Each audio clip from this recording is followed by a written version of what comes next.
I never thought I'd ever say this on TV, but check out Hillary Clinton barking like a dog.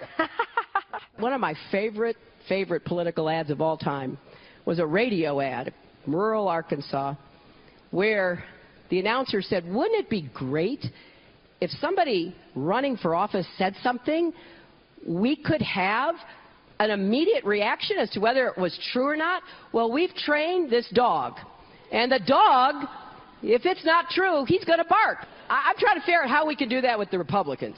You know, we need to get that dog and follow them around, and every time they say these things, like, oh, you know, the Great Recession was caused by too much regulation, you know? I got to hear that bark again. You know? That is so my new ringtone. Anyway, she did that during a campaign stop in Reno, where she attacked Republicans as untrustworthy. Pretty ironic, Hillary barking like a dog, given that she's being dogged by everyone except Bernie over rampant fibbery regarding her emails, her server, and mistreatment of classified information. If you applied that joke, training dogs to bark at lies, whenever Hillary spoke, imagine what that would be like. Can we talk a little about Russia? You famously pressed the reset button. Are you embarrassed by that now, that gesture? No, I thought it was a brilliant stroke. Wow, what good boys. Let's try this again. I did not email any classified material to anyone on my email. There is no classified material.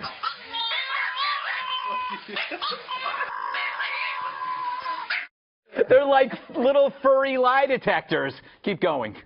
I did not have sexual relations with that woman. I'm sorry, how did that get in there? Anyway.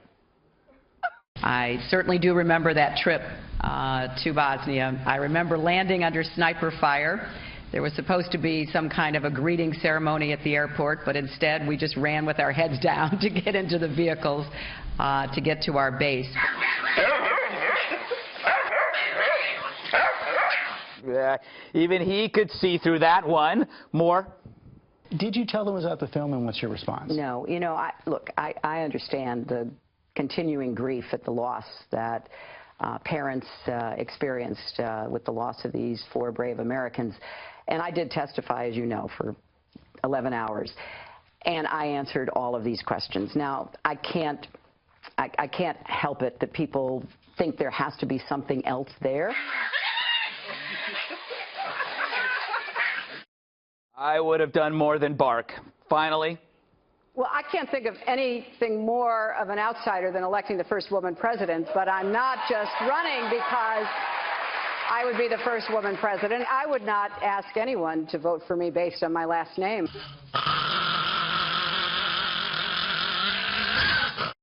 that Cujo? So there you have it. Every time Hillary opens her mouth, her campaign goes to the dogs. It's enough to make the Baja men cry. Who let the dogs out? Who let the dogs out? Who let the dogs out? Who let the dogs out? Oh my God. We just have a minute. Yeah, it's official. The most immature show in television. I love it. But that was a beauty. The last one, Who Let the Dogs Out? Yeah. She was pandering to the Westminster Dog Show. Can I just add, didn't she know this was going to happen when she, I mean, that wasn't off the top of her head. She said, I'm going to go out there and talk about this story about the radio show and bark, and the campaign said, that's a great idea, Hillary, go do it. Well, she does do Southern accents. Right. Yeah, she almost like when black she screams. accents. She has all kind of accents. That was hilarious. Let me say, I think Yeah, dog pilot one. That was your best ever. You know, I mean, politics aside, she opened herself to mockery, and Greg Gutfeld came right. We never ever found out who let the dogs out. Isn't that weird? That is so weird. Who pushed the video? Same person. Exactly. There you go. Hillary let the dogs out. She totally did on herself. There you go. Our work is done here.